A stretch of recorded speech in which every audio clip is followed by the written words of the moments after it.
안녕하세요. 이렇게 아침부터 자리해 주셔서 감사합니다. 저는 선대위 대변인 박경미입니다. 네, 더불어민주당 서울시장 예비후보 정원호 후보님께서 먼저 인사 말씀 있으시겠습니다.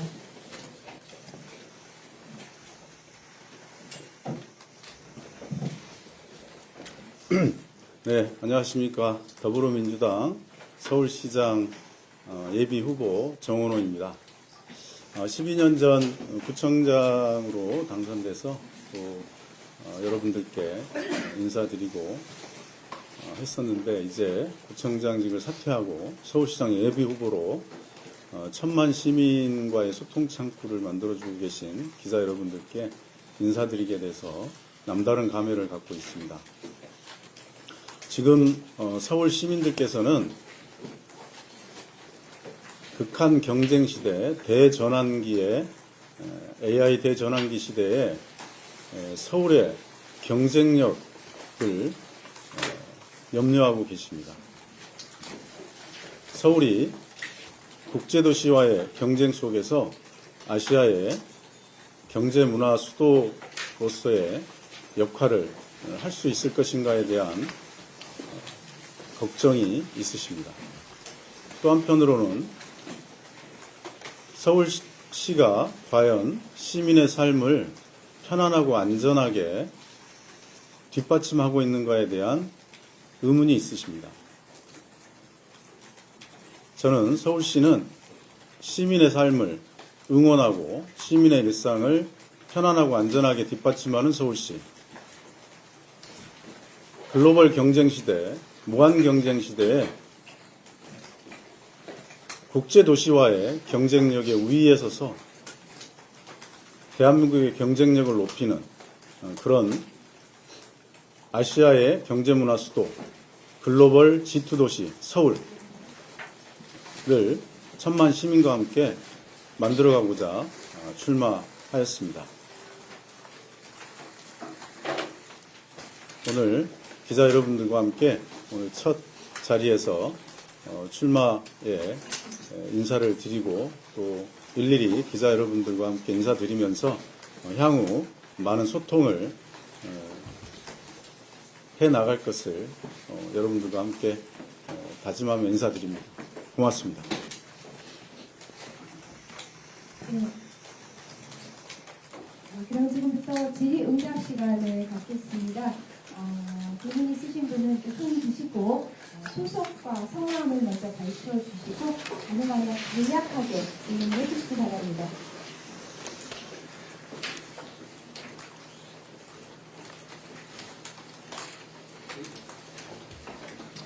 네, 마이크. 네, 안녕하십니까. YTN 양희reb입니다. 처음 뵙게 돼서 반갑습니다. 많이 들으셨을 질문이시기도 하고 또 많이 나왔을 질문이기도 한데 그래도 첫 질문이니까 이거 한 번만 드려보겠습니다. 서울시장으로서 어떤 서울을 만드시겠습니까? 그거 한번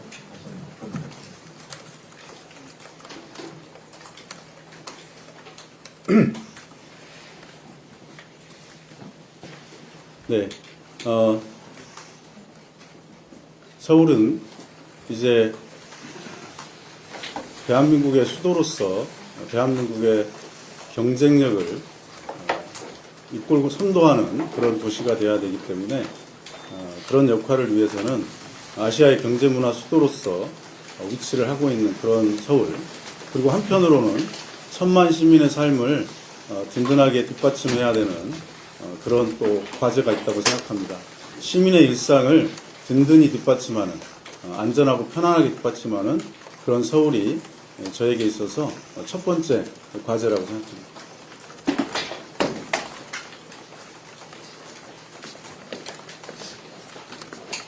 네, 양 기자님 좀 묵직한 질문 처음부터 던져주셨는데요. 네, 그 다음 질문 주시죠.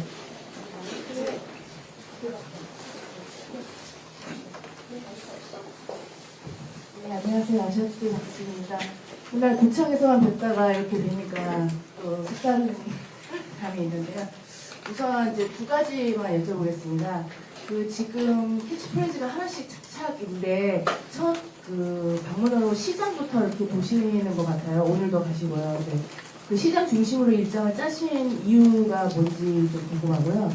두 번째로는 G2 도시 계획을 그 후보님 그 유튜브에서도 이렇게 말씀을 하셨는데 그 G2 도시 계획에 대한 구체적인 어떤 방향성에 대해서 좀 설명 부탁드립니다.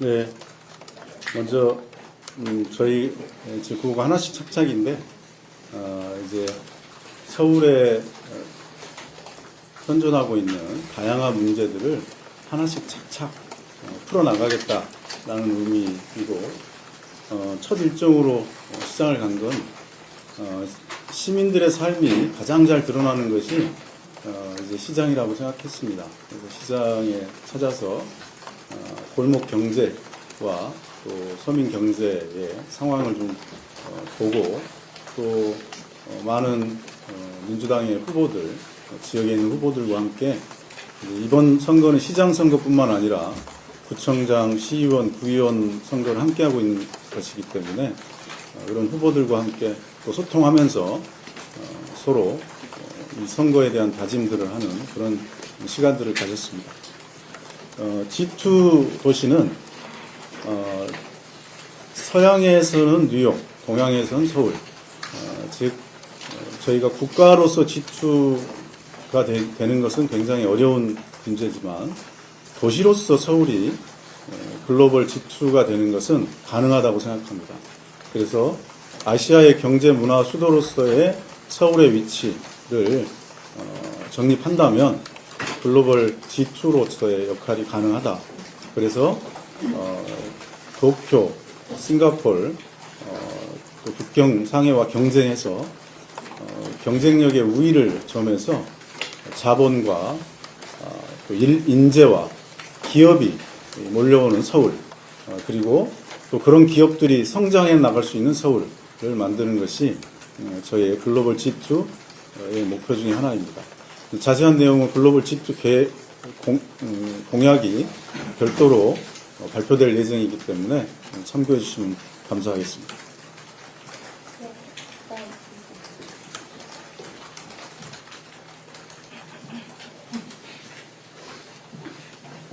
안녕하세요. 한국일보 오세훈이라고 합니다.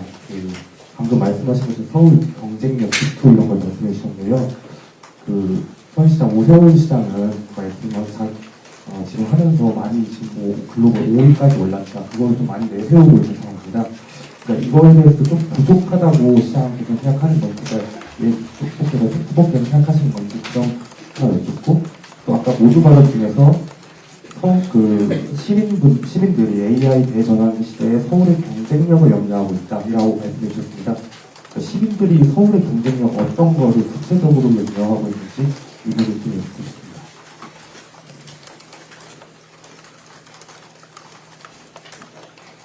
네. 이제 사실상 서울의 경쟁력이 10년 전과 비교해 본다고 하면 그 당시 GPCI나 GCI 평가에 의하면 10년 전이나 지금이나 그대로입니다.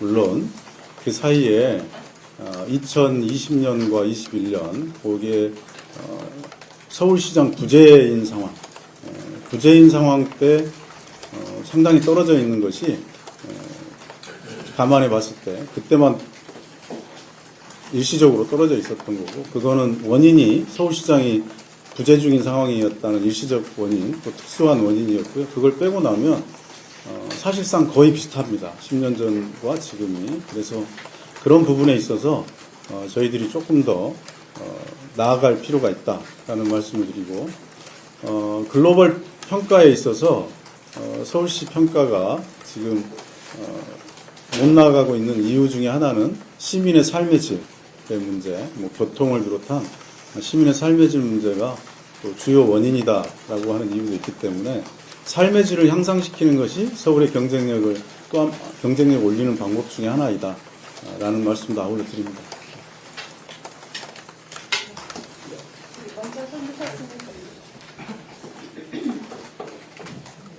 네, 반갑습니다. 서울신문 김동현 기자입니다. 하나씩 착착이라고 하시고 시민의 삶을 향상시키는 부분을 말씀을 해주니까 그 부분이 관련되고 질문드리겠습니다. 서울시에서 사실 시민들이 가장 민감하게 받아들이는 이슈 중에 하나가 주택인 것 같습니다. 특히 그 기간에 있어 주택 공급 문제에 있어서는 여야를 막론하고 같이 진행을 해야 된다라고 생각을 하고 있는데 민주당과 지금 국민의힘이 내놓고 있는 주택 공급에 대한 방향성이 조금 다른 것 같습니다. 후보님 같은 경우에는 서울의 장기적인 주택 공급을 위해서 어떤 것들을 좀 진행하면 좋겠다라고 생각하시는지라는 부분하고 또 하나는 오 시장이 그래도 이렇게 서울시정은 되게 좀 오랜 기간 했었는데 그 부분에 대해서 간략한 평가와 함께 이 사업은 이렇게 풀었으면 취지는 좋았는데 잘 안 됐다라는 사업들이 있을 거잖아요. 그러니까 그런 것들은 본인이 생각했을 때는 어떻게 했으면 좀 잘 됐을지 이런 거 하나 말씀해 주시면 감사하겠습니다. 네, 감사합니다. 주거 문제 말씀을 해주셨는데요. 주거 문제는 수요 맞춤형으로 공급이 되어야 된다라고 생각합니다.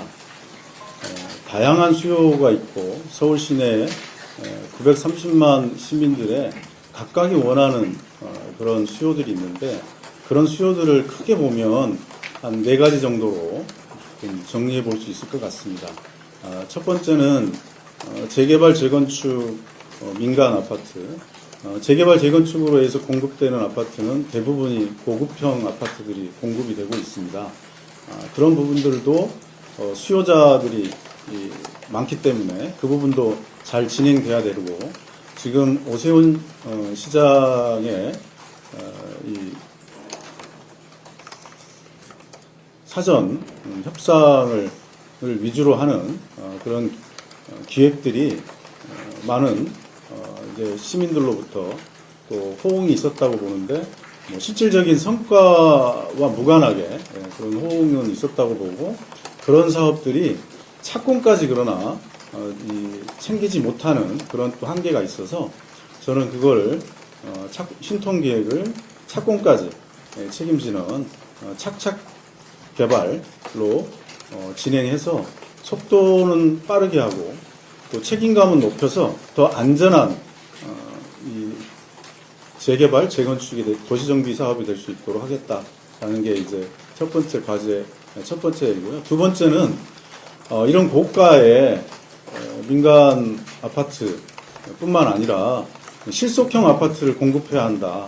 그래서 시가의 7, 80% 정도로 가격에 제공되는 실속형 아파트들을 민간 분양, 공공 분양, 그래서 역세권과 대학가의 용적률을 높이고 또 관에서 직접 이 서울시에서 지원하는 방향들이 함께 어우러져서 그런 부분들이 진행되는 계획을 해야 이제 보다 많은 시민들께서 내 집 마련의 꿈을 키울 수 있고 또 실현할 수 있다고 봅니다. 또 아울러서 청년 신혼부부 주택 같은 임대 아파트에 대한 문제도 현재 저희들이 많은 수요가 있기 때문에 이 부분에 대한 공급도 강화해야 된다고 생각하고요. 또 한편으로는 이제 초고령 사회로 가는 과정에서 시니어들의 서비스 제공 아파트가 공급이 돼야 된다. 그래서 시니어들이 집에서 의료와 복지, 돌봄 혜택을 받을 수 있도록 아파트 내에서 받을 수 있는, 주택 내에서 받을 수 있는 서비스 제공형 시니어 아파트, 이것도 저희 서울시에서 공급을 해야 되고 앞으로 가장 많은 수요가 있을 거라고 생각합니다. 그런 부분들에 대한 공급들도 필요하고 또 그 밖에 청년들, 대학생들을 위한 주거 문제가 굉장히 심각한데 이 부분들에 대해서 그동안 공급이 많지 않았다. 그래서 대학교 기숙사를 대대적으로 공급하는 것이 필요하다. 근데 최근 10년간 기숙사가 신축된 건 한양대학교 기숙사 작년에 오픈한 1500실 기숙사가 유일한 사례입니다. 대학교 기숙사를 만들기 위해서는 인근에 원룸하시는 주민들과의 상생이 필요한데 그런 부분들이 해결이 안 돼서 기숙사가 진행이 안 되고 있습니다. 한양대학교 기숙사를 만든 사례를 참고로 해서 서울시 대학에 기숙사를 대폭 확대해서 대학생들의 주거난 그리고 청년들의 주거난들을 해소하는데 일익을 담당해야 될 거라고 생각합니다. 이렇게 네 가지 큰 공급들이 있고요. 그거 플러스 저층 주거지에 대한 관리도 아파트 관리사무소 못지않은 그런 관리 형태가 돼야 저층 주거지도 안전하게 할 수 있을 거라고 생각합니다. 그래서 그런 부분들에 대한 계획과 또 전세 사기, 또 관리비 문제 그런 문제에 대한 부정이 없도록 부동산원을 설립해서 서울 부동산 설립해서 그런 부분에 대한 관리 를 아울러 해나가겠다 이런 말씀으로 답변 드리고자 합니다. 부시장이 했던 정책 중에서 본인의 제가 아까 포함했습니다. 네. 저도 네.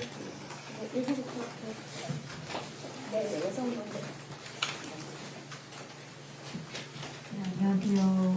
이대일 위원님입니다.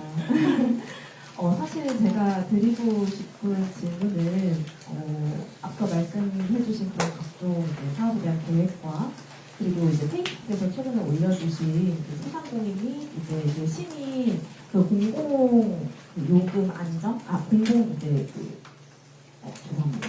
이제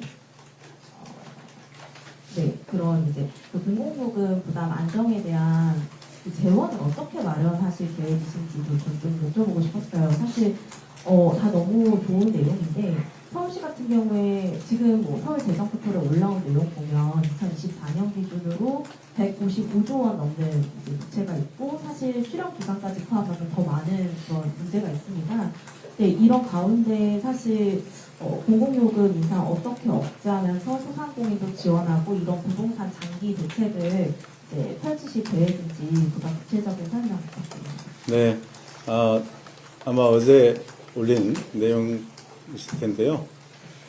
그거는 지금 현재 중동 사태 때문에 일시적으로 국가의 전체 경제적인 위기가 올 수 있다. 그래서 그 부분들에 대한 대응 차원에서 공공요금 인상 문제를 이제 가급적 현 시기에 좀 억제하자 이런 내용들이고요. 그래서 비상시기후에 비상한 대책이 필요하다 이런 차원에서 말씀드렸던 것 같습니다. 그리고 부채와 관련하고 그런 내용들은 이후에 이제 어쨌든 이 전문가와 시민들의 이 토론과 또 시민들의 의사결정 이런 과정을 통해서 앞으로 공공요금 문제는 좀 또 그리고 부채 문제는 논의해 갈 예정입니다.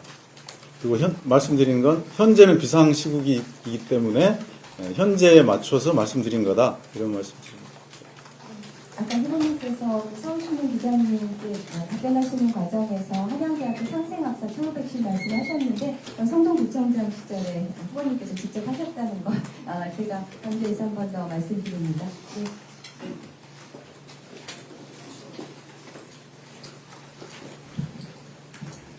네, 그 세계일보 김재기자인데요. 그 구청장이 그 재임 시절에 토론회에서 이제 재건축이나 재개발 지원권자에게 그 1년 25개 기초 자치를 확대해야 한다고 말씀하셨는데 그 서울시장에 대해서 그렇게 이행하실 것인지 좀 궁금하고요. 하나는 좀 정치적인 질문인데 국민의힘 쪽에서 아무래도 유력 주자이시다 보니까 구청장님에 대한 뭐 공세 수요 상당히 높이고 있는데 여기에 대해서 이제 어떻게 바라보고 계시는지 거기에 대한 입장 부탁드리겠습니다. 네,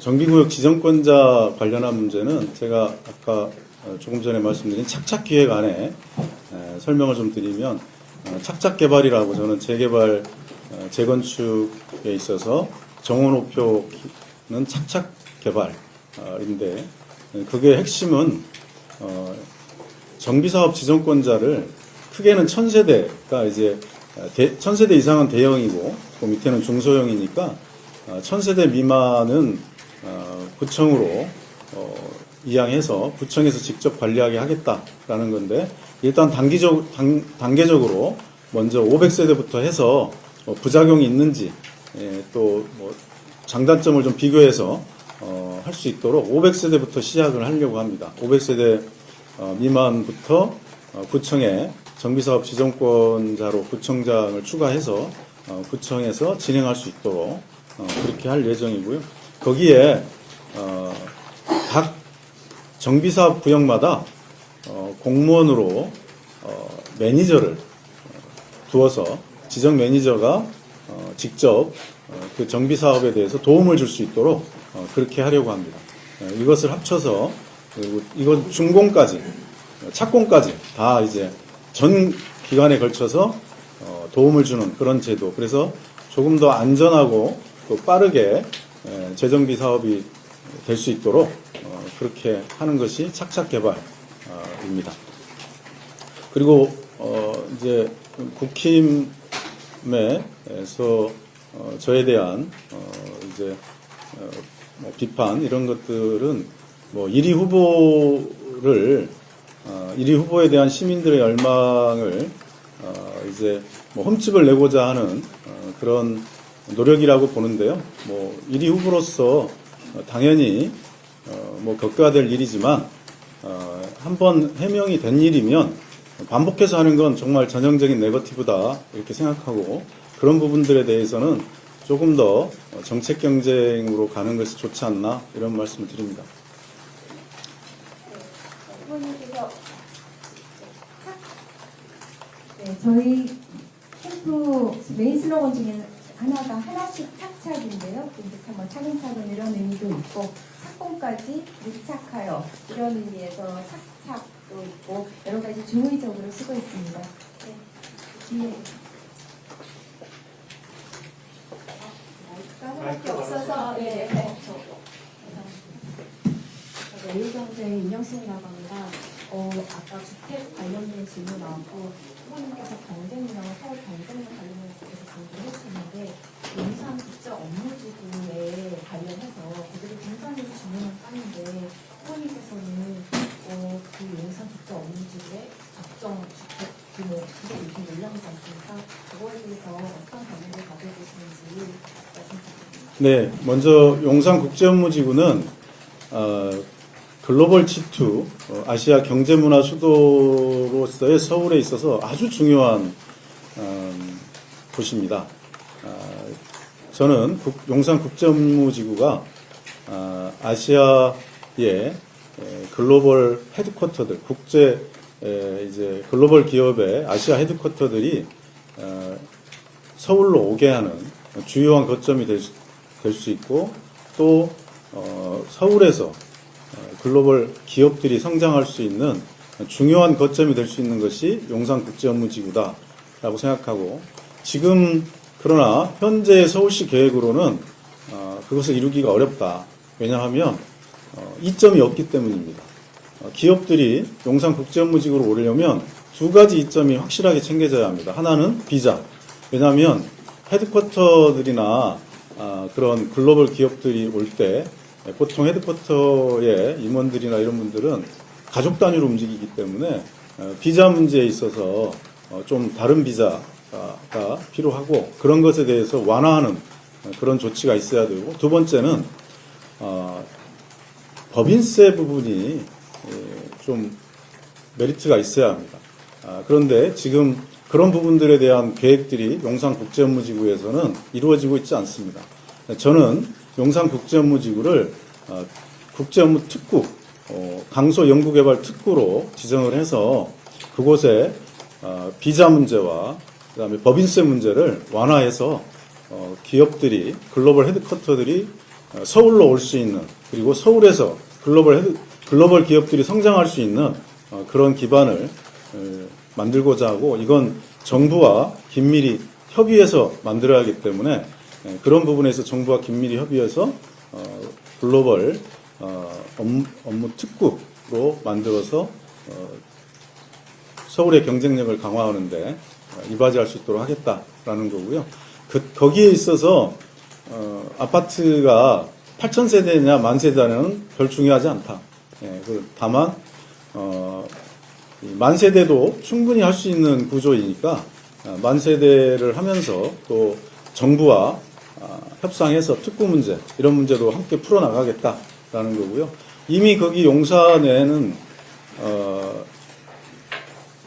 계획에는 정확하게 들어있지 않지만 또 한 가지 필요한 거는 이 국제학교, 그래서 외국계 국제학교가 일본의 도쿄의 아자부다이 히즈처럼 들어와야만 이제 그런 부분들이 좀 외국계 기업들이 오기 좋다라는 거고, 그런 부분들이 충분히 보완이 돼야겠다 이렇게 생각합니다. 뭐 계획 좀 오해가 있을 수 있어 다시 설명드리면, 계획에는 들어있는데 구체적으로 지금 안 돼 있다는 말씀입니다. 네.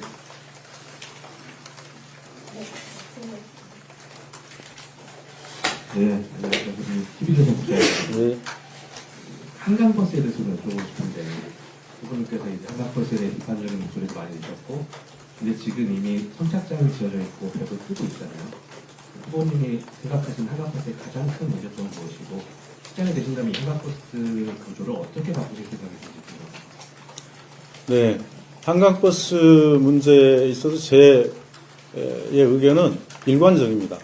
첫 번째는 안전하냐 아니냐라는 거고요. 안전의 문제는 뭐 다른 무엇과도 바꿀 수 없는 가장 기본적이고 가장 중요한 문제이기 때문에 한강버스 운행에 있어서 안전한 것인가라는 문제를 전면적으로 검토하겠습니다. 이미 했다고 하지만 저는 전국 최고의 전문가들과 상의해서 그 문제에 대해서 다시 한번 전면적으로 검토해서 안전하다고 판단이 된다면 그 다음 스텝을 나갈 텐데요. 그 다음 스텝은 그러면 어떤 것이 효율적인 것인가 라는 것에 대해서 고민을 할 것 같습니다. 효율성이라고 하는 것은 관광용으로 했을 때 더 효율적인 건지 교통용으로 했을 때 더 효율적인 건지 그런 부분들에 대한 판단이 있어야 될 것 같은데, 현재적으로 본다면 교통용으로 효율성이 없다는 것은 상당 부분 의견이 일치가 되는 것 같습니다. 그렇다면 관광용이나 기타 용도로 고민해 볼 필요는 있다. 다만 안전하지 않으면 어떠한 비용이 매몰 비용이 감수가 되더라도 그거는 조치가 필요하다는 생각이 들고요. 안전하게 다 보완할 수 있다면 그 다음 스텝으로 관광용을 검토하겠다 이런 말씀 드립니다.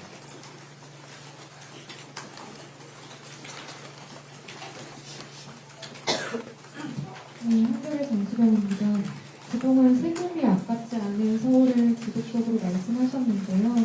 현재 서울시 사업 가운데 도시계의 세금이 아깝다고 생각하는 대표적인 사업이 있으신지 구체적으로 하나 말씀해 주시고요. 반대로 구청장 재직 시절에 본인이 추진한 사업 가운데 이 사업은 좀 아쉬웠다, 돌아보니 아쉬웠다라고 판단하신 사업이 있으면 소개 부탁드립니다. 네. 세금이 아깝지 않다라는 말은 서울 시민이 서울 사업의 주인이다. 서울시의 주인은 서울 시민이다라는 것에서 출발하는데요. 그렇기 때문에 시민이 느낄 때 세금이 아깝지 않아야 한다라는 거고, 그렇게 하기 위해서는 시민들이 원하는 일을 해야 된다. 시민이 바라는 일을 해야 된다라는 거고, 거기에 깔려 있는 건 시장이 원하는 일이 아니고 시민이 바라는 일을 해야 된다라는 겁니다. 그렇게 해서 대표적으로 드러나는 것이 몇 개 있습니다만은, 그 중에 최근에 이제 국토부로부터 공사 중지 명령을 받은 감사의 정원, 이게 대표적인 건데요. 이건 시민들이 원하지도 않은 사업이었고, 오직 시장님께서 오세훈 시장이 원해서 시작한 사업인데, 그마저도 절차를 위반해서 멈춰서서 들어간 세금이 지금 어떻게 될 건지, 그리고 앞으로 어떻게 될 건지에 대한 시민들이 정말 어처구니 없어 하고 있습니다. 이런 부분에 대해서 저는 가장 세금 낭비 중에 대표적인 사례다라고 생각하고 있습니다. 물론 이것을 어떻게 보완할 것인가 이런 부분들에 대한 제 계획은 있습니다만은 이건 다음에 공약으로 할 때 구체적으로 좀 한번 말씀을 좀 드리겠습니다. 그리고 성동구에서 뭐 했던 것 중에 아쉬운 사업은 뭐 크게는 없는 것 같습니다. 네.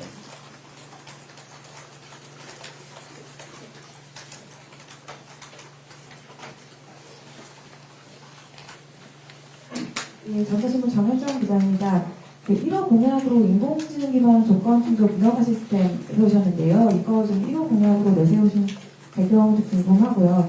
이거 좀 실행하시기 위해서 뭐 제도적으로나 기술적으로 어떤 준비 필요하실지 구체적으로 좀 설명해 주시면 감사하겠습니다. 네, 뭐 1호라고 아직 하지는 않았는데요.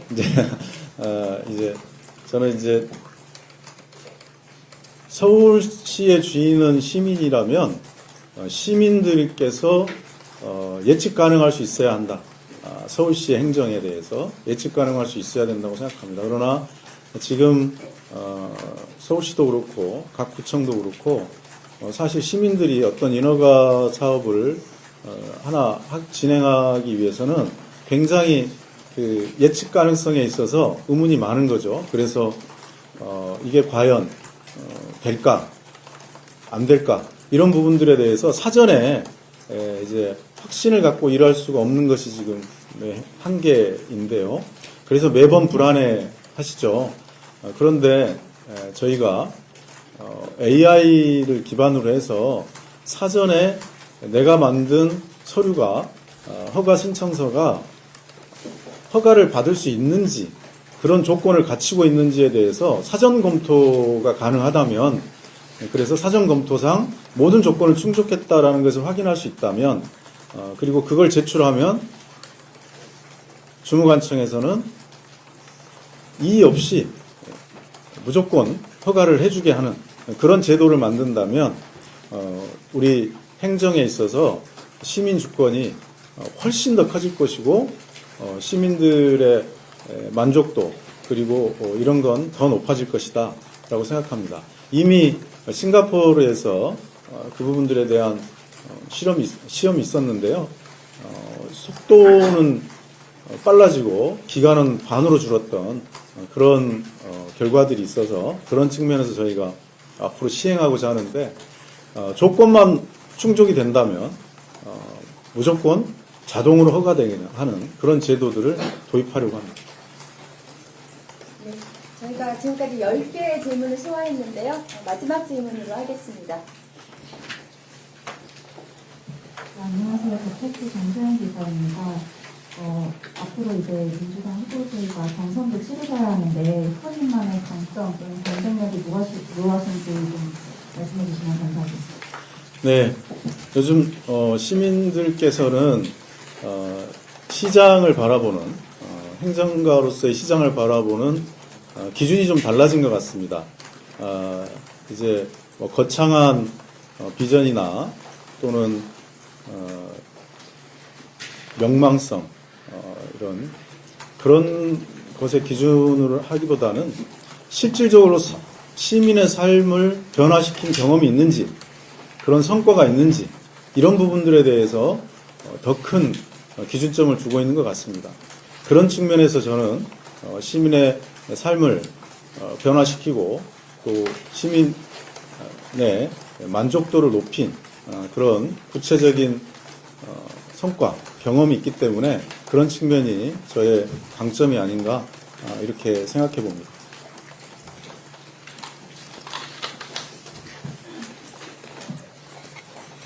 네, 오늘 이렇게 프레스데이에 함께해 주셔서 진심으로 다시 한번 감사드립니다. 의미 있는 질문을 이렇게 주셔서 후보님께서 생각, 구상, 정책을 말씀하실 수 있는 좋은 기회였던 것 같습니다. 저희가 어제 중구에 이제 캠프가 위치하고 있는 중구의 시장부터 갔는데요. 굉장히 반응이 뜨거웠습니다.